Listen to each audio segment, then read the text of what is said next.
with Gina. The news with Gina Grad.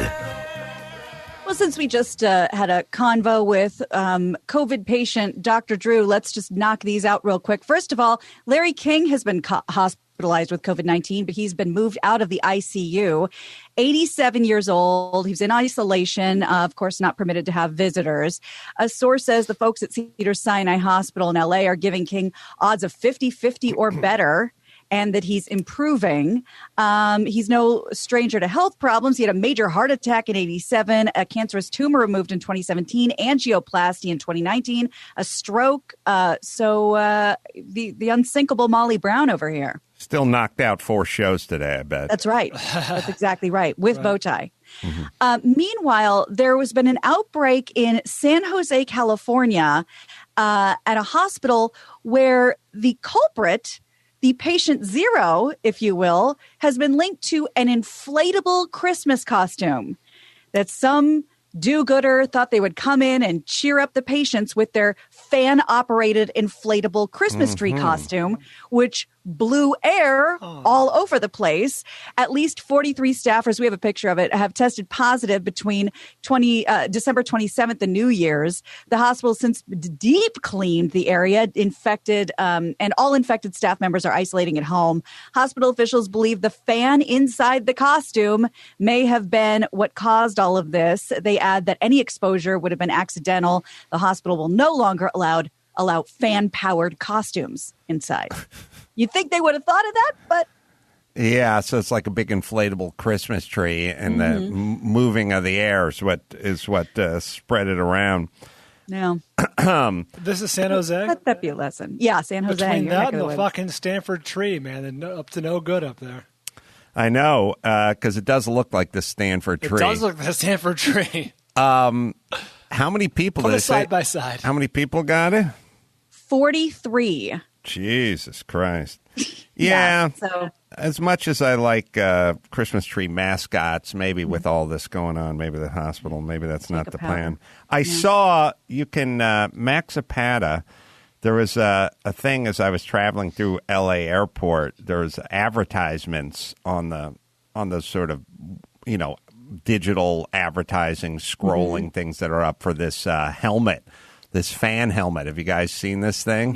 No. Oh, it's a. Does it blow air away from you? No, it's literally a space helmet that you put on, and cinch. Diving bell? Yeah, it's essentially a diving bell. It's a helmet that you put on. It's got a clear, round bubble glass, sort of like the Apollo mission guys would wear. It looks much like one of those, 60s, 70s space helmet or today's space helmet. And they were advertising that you put this thing on and walk around. It's got 2 fans in it, and I can't remember what it was called. I would never wear that helmet for one simple reason. I know either Jimmy or Cousin Sal would figure out a way to fart into it. Yeah. That much I know. But, yes, they were advertising at LAX. Kind of interesting. It's an interesting place to advertise because if you are passing through LAX, you've probably signed off on what would be called high-risk behavior already. Like you're there because you want to go to Vegas and gamble. Thus, you're probably not too freaked out by COVID because you're choosing to get on a Southwest flight. A certain percentage of people are going to see their Nana in Chicago, but most people that are traveling around the holidays are kind of like, I'll throw a little bit of caution to the wind. I want to get out. Yes. Counterpoint, how many people if traveling in and around the holidays are, or just traveling these days, are doing it because they have to?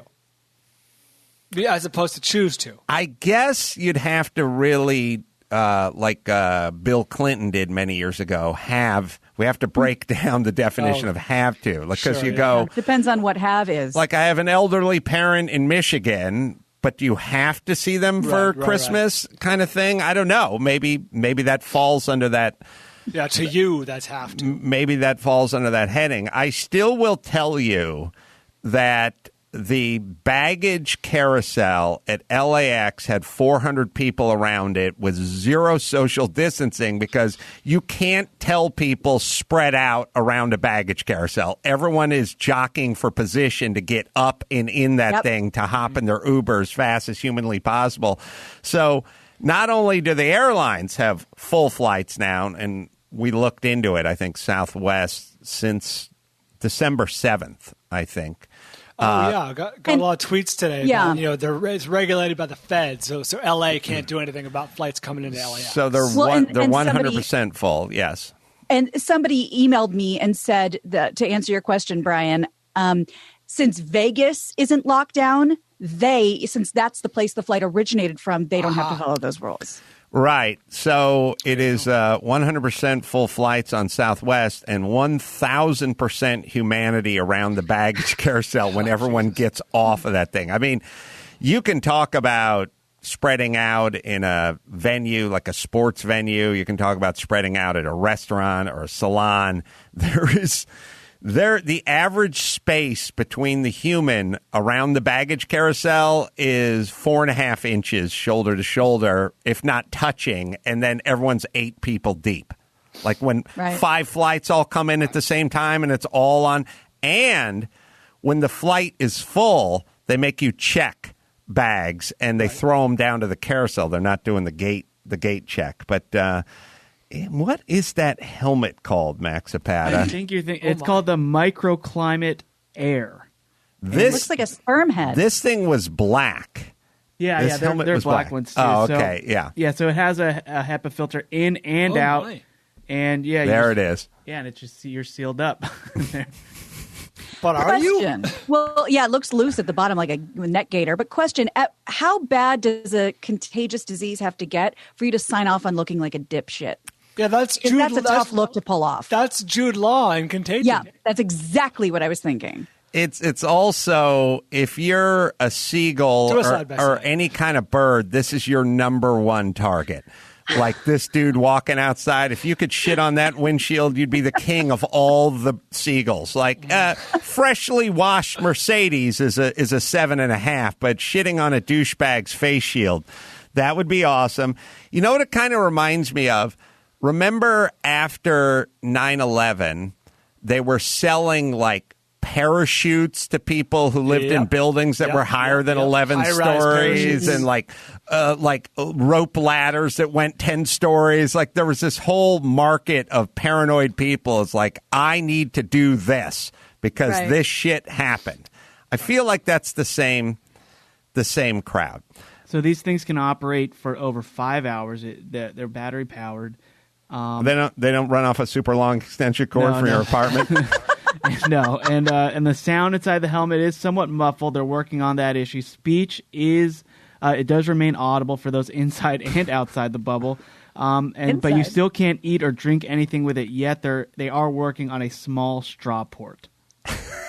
Really defeats the purpose. Yeah, then the whole thing is useless. Yeah, there it is. It's called Air. And how much do these things retail for? I'd kind of like to know. $200. Let me check. Yeah, I'm seeing $270 on a site. Yeah, all right. That's under $300. For the price of a good steak dinner, you could get yourself a bucket to put on your head. Yeah, it's $300 on their site. All right. Now, would you wear it? Well, you'd wear it at the airport, I guess. You'd probably wear it on the plane. Wear it to Thanksgiving. Probably be tough driving because there'd be a peripheral problem. You wouldn't be able to parallel park. All right, well there you go. It's called Air, and I saw it at LAX. What I do want to revisit my lemon and lime controversy. Speaking of, they always give you a lime. Getting a drink at LAX. Yeah, I got the vodka, soda water, and lemon. But I also realize that I'm going to have to say, I can no longer say lemon. I have to say Z lemon, or I have to put something in front of it so the person stops and goes, what? Like, what are you talking about? Because not only did I get the lime instead of the lemon, when I said to the guy, what's up with the lemons? He said, oh, yeah, we're out of limes. And I said, no, there's a lime in my drink. And he went, oh, then we're out of lemons. And I realized, if you're 46 and you're working as a bartender at Pub and Brew and Rock over there at the Southwest Terminal, LAX at 11 o'clock, you're the dumbest guy everyone went to high school with, right? And the fact that lemon and lime start with the same letter is way too, that's a bridge too far for your brain. Yeah. It's too much. You lock it off at le. Le. You That's know, all we got. I love the unnecessary whatever Z or whatever. I think about doing yellow lemon, or I'll have a green lime, because that's interesting. Yeah, you know what I mean. Because now it's in their mind, like what? But the color and the word are in their mind. You know That's interesting. I was trying to think of the only kind of lemon that anyone's ever heard of, and along the same lines, I was just going to say I'll have a Meyer lemon. Because that's the name of a lemon that everybody knows. I'm going to go with the color. I'm going to go full Dr. Seuss Sesame Street. You're going to sound insane. Fool some of these bartenders. With the yellow sun and the blue sky. One fish, two fish. How much green money does this take? Yes. All right. Are you guys with me? Speaking of money, and everyone's just doing the thing now where you plug the card into the thing. There's now so many different credit card readers, I don't know where to begin. I find myself like holding the card, and the guy just placed the card onto the screen, and I'm stabbing it. Like, where's the vagina? Where I got to slip? No, don't swipe it. Put the thing in. Insert. Yeah, or now just like lay it down on this thing. But Tap. I have this weird thing that even if there's a little illustration of the magnetic strip and what side it's supposed to be on, I always go full backwards on it. I invert it. I screw it up. I go dyslexia on it. Like I have the strip going the wrong way, and then at some point the guy super condescendingly has to grab it out of your hand and then reach through the plexiglass and do the thing that 9-year-old could do for you. I think actually swiping these days is considered old school. Oh, really? Yeah. Yeah, you just tap or tap. Or you do the Apple Pay, just the 2 clicks on the phone, just hold it near. That's the contactless payment. Well, either way, for my entire life, the only credit card thing was that big, weird Brannick device machine where they pulled the ka-chunk. Pulled the thing over and dragged it over the top of it. That was it. And the Corollas didn't have credit cards. I didn't have to deal with that shit. So do we just burn our money now? I guess, especially with all the COVID and disease and handling, and no one wants to touch anything. So I think that's it. I think change is, bygone era, and cash is almost a bygone era. And I'm telling you, the more we get into our phones and the more we get into all this debit and instant this and automatic deposits, and the more we lose our relationship with money, and the more in debt everyone's going to be. I mean, look no further than school loans and or the credit card we always talk about on the campus at 21%. Like it's all invisible. Everyone's 18 and a half, and they go, fuck it, sign me up. And that's where we're at nationwide now. All right, what else, Gina? YouTube star Logan Paul is set to face Floyd Mayweather Jr. in a boxing match that is supposed to go down February 20th of this year.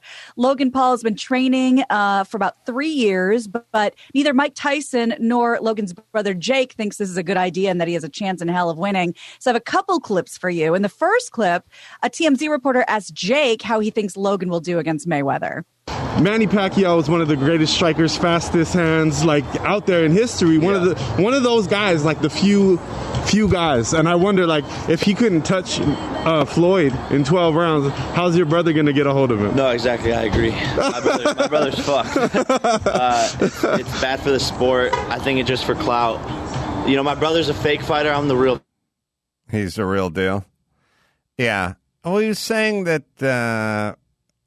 Who fought him? Oh, Conor McGregor, right?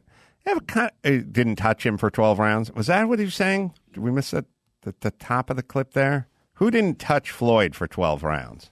I think it was Manny. Yeah, Manny Pacquiao. Oh, did he say Manny? Oh, sorry. Screwed that up. Yeah.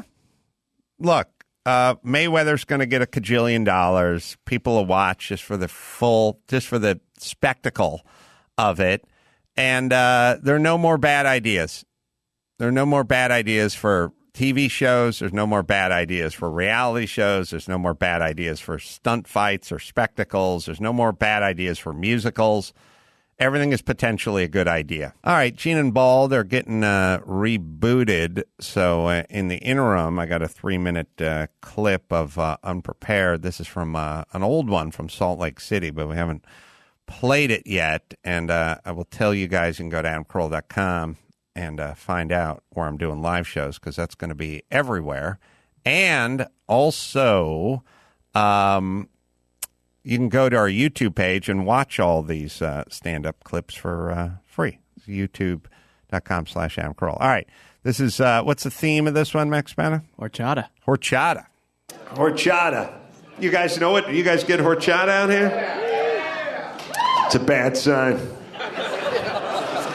I used to talk about horchata 20 years ago. People were like, what the fuck is that? Like now, everyone's like, oh, horchata. Horchata is one of those things where, like, I work with dudes, I work his Spanish guys. Hispanics, Latinxes. I work with these guys. They drink horchata. And, like, horchata is one of those things where you go, what is this? And it's like, it's rice and water and sugar and cinnamon. And you go, fucking rice. Like, ugh, what the fuck is that? That tastes like shit, right? It tastes like ass. And I go, no, it's good, And I go, hey, give me a hit off that. This is a joke, In America, we have Sprite, Pepsi, and Coke. And you take a little hit off it, and you're like, I told... Fucking not too shabby, man. This shit tastes like a cinnamon donut. Let me get another hit. Get a hit off that. So horchata is making the rounds. I don't like the churros making the rounds. Now, you guys have churros out here? First off, all right, you churros, you Mexicans, you took our donuts and you're too fucking lazy to put them in a shape of a circle. You fucking ran out of steam making donuts. Don't fucking call it a churro. That's a donut where you had to take a nap in the middle of making them. You're like, I got this thing, I'm gonna... and take a little siesta, I'll come back and I'll put it in the shape of a proper donut, and while you're gone, some asshole put it in the oven, and you're like, I call it a churro. My son was eating these churros.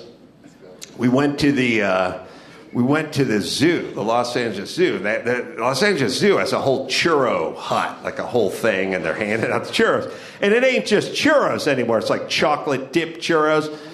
My son is 5. He gets the churro with the cream filling in it. This is a dad's worst nightmare. Big brown phallic thing, he's sucking on it, He's got the fucking boy batter dripping down his chin. Puts his finger in it, rubs a little on his nipple. Oh, so good.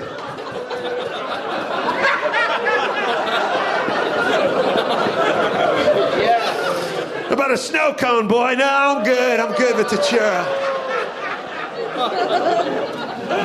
Next day, he had pink eye. Stupid homoerotic churro joke. There you go. The horchata and the churro. We are waiting for Bald and Gina. I got some stuff to talk about. Good news. I wrote shit down, people. So, a couple of thoughts while Bald and Gina boot back up.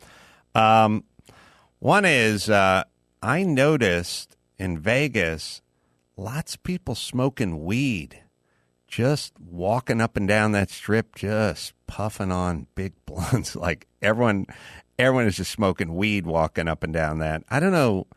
I know it's decriminalized or not illegal or whatever it is. Still always as an old guy feels weird, like you're going to get into trouble. But people just fucking walking down the street, just smoking on it like they're smoking a stogie. Just an observation. One of my many arguments for teachers not wanting to fucking work. This morning. Actually, last night I was talking to my son, and I was like, well, back to school, because, we're done with the Christmas vacation and the New Year's vacation. He's like, nope, no school on Monday. Why not? It's a teacher-free day where they get caught up on... by the way, get caught up on what? You just fucking had 13 days off. Get caught up on what? Grading papers from when? The previous tax year? That's what you're fucking doing? And then also, hey, teachers, it's Monday. It's time to go back to work. All of humanity goes back to work on the Monday after the vacation. But you guys have carved out one more day. And also, since schools aren't even open, what really is the definition of going back to work? I think Gina and Bald have re-entered the fray. You guys see what happens when you get disconnected? We're not here to wrangle you. Yeah, I know. The comedy ensues. I'm glad we're back because I really want to play this Tyson clip for you. So this is just to kind of reset here. Logan Paul set to face off against Floyd Mayweather in February. Mike Tyson goes on Logan Paul's show to assess the situation, and this is what they have to say about it. Someone told me this. They say he does not. He doesn't have a vice. Yeah. He doesn't have a vice. No, he does. The gym. Yeah. What are you going to do? So you don't think there's opportunity to land one big shot or a couple big shots? He might let you hit him a couple times to make the show look good. Oh my God! You're saying it'll all be an charity. How much is it? What am I? A charity case for Floyd Mayweather? No, you're not charity. You're challenging him. You're a man. You're not fucking charity. That's right. There's always a danger when two men go in the ring. Anything can happen. Boom. That's all I need to hear. That's all he's going to clip. Everything else gets deleted. I'm going to cut the first thing you said. Not going to make the podcast. Dude. Not going to make the podcast. That's watching him in the ring with you, he's probably going to be like the third round, and he's like, fool, you thought this was my final form? And just like just Super Saiyan 7, and he just like, it just knocks you out completely. Well, he is, he's probably gonna enter the ring 40 pounds heavier than Floyd Mayweather, and he's gonna have a pretty substantial size, like height and size. Not that that's the end all be all. The tough part is Mayweather, so there's other like skilled guys, guys like Manny Pacquiao, a lot of Mexican fighters, guys like that. They're seasoned and they're skilled, but they get hit. And then so one could make the argument, though, well, what if you did get hit by a 200-pound guy versus a 147-pound guy? Might that make a difference, even if the 200-pound guy was sort of an amateur? Right. The Floyd is 5'8", and Logan is 6'2". That's pretty simple. But the whole thing is Floyd's claim to fame is never getting hit.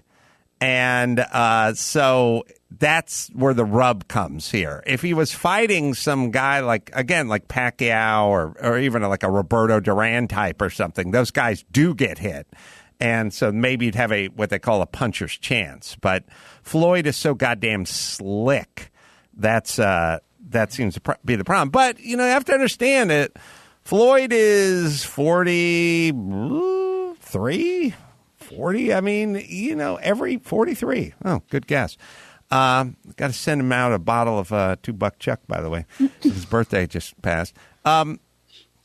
You do start slowing down. Like you do slow down as every day that, it's sort of like this up the hill and down the hill, from 15 to 30, you're kind of going up the hill, and then at some point you crest the hill, and every month or year that goes by, you slow down a little bit. Some people work out harder, and some people have better genes and all that kind of stuff. But at some point, Paul's skills are going up, and Mayweather's declining. Now at some point, so if they caught each other 6 years from now, maybe there would be something. Maybe if one of them was 49 or 50 and the other was 27, maybe something. But at this point, probably not. But it'd still be a spectacle, and you'd be a fool to say it's not going to be entertaining because so many of these fights turn out to be entertaining. That's exactly what it is. And is this a new life? Is this a second career life for Floyd Mayweather doing these sort of odd circus exhibition fights? His second life is gambling. Well, Floyd loves money. Well, his middle name is Money, so he loves money. Yeah. My middle name's Danger, so we have a different thing going on. But Floyd was probably getting big paydays fighting the Pacquiaos and the Barreras and these guys of his era and his world and his legitimate fights. But his paydays were probably smaller than his sideshow fights with like Conor McGregor or a kangaroo in Brunei or something like that. So he's figured out, well, if you're Floyd Mayweather, instead of getting hit by guys who are professionals and getting $50 million a fight, how about making $200 million a fight fighting guys that can't really hit you? Sold. Where do I sign? He's doing a kind of a math there that I think all of us would do, right? It's a business decision. I mean, what did he get allegedly for the McGregor fight? Who's obviously trained, but he's trained in a different discipline. What did he get for the McGregor fight versus like his last Pacquiao fight or something like that? I guarantee he's making more on the freak show shit. So normally there's that thing where it's like, oh, you were an actress and you're making $5 million a film, and now you've been offered $5,000 to do a porno or something, and you have to kind of Hallmark movie. Yeah, Hallmark movie. And Same thing. Can I do a porno? Okay, fine. But this is kind of different. This is your famous actor who's making $10 million a film, and now we're going to offer you $50 million a film to do a Hallmark film. Right. Done. Like, sign me up. Happily. Floyd got $280 million for the McGregor fight. Wow. And he probably didn't make over $100 for the Pacquiao fight, which was some years earlier, but not that much earlier. So he's making more in his sort of sunset years in his retirement than he did when he was doing it legitimately. That was a satisfying answer. Speaking of sunset years, are we going to let this clip go by without mentioning that Tyson does not sound well? He's always had a lisp, but he sounds impaired. That's why I mentioned it, because I don't know if there's something physical, psychological, but it's very hard to understand him. Floyd's real middle name is Joy. Jesus Christ. Not bad. I'm only basing this on doing a podcast with Tyson, or doing a couple podcasts, but going and doing his podcast once. He tends to like to eat while the mics are hot. So he'll like start opening a trail mix bar right as the show is starting, and then he might have some almond butter in his teeth. It's good pod. I don't know. We got to hear it again, but he was eating when I did my pod with him, so I feel like he was chewing on something. Interesting. There's no that's possible, of course. There's no evidence in the video of him, taking a bite of something, but the man does not sound well. He sounds like Gina pointed out when we were chatting off the air, like a deaf person would sound. He sounds a little hard of hearing. Well, he sounded good, 3 weeks ago when he was promoting his fight. So I don't think he's declined that much in 3 weeks. I think maybe he was doing. Also, he's probably high as fuck, and Tyson doesn't care that much, and nobody ever coaches him up. You know what I mean? True. Like nobody ever, except for Customato. There's no media relations specialist. No one goes, hey, Mike, put down the fucking trail mix bar. The fucking mics are hot. Let's get it together, bro. Like no one ever tells him what to do. So who'd like to be that person? Not I. Yeah, we'll see. We'll run the clip again. Now think in terms of him chewing on something, and let's see if it sounds that way or not. Someone told me this. They say he does not. He doesn't have a vice. Yeah. He doesn't have a vice. No, he does. The gym. Yeah. What are you going to do? So you don't think there's opportunity to land one big shot or a couple big shots?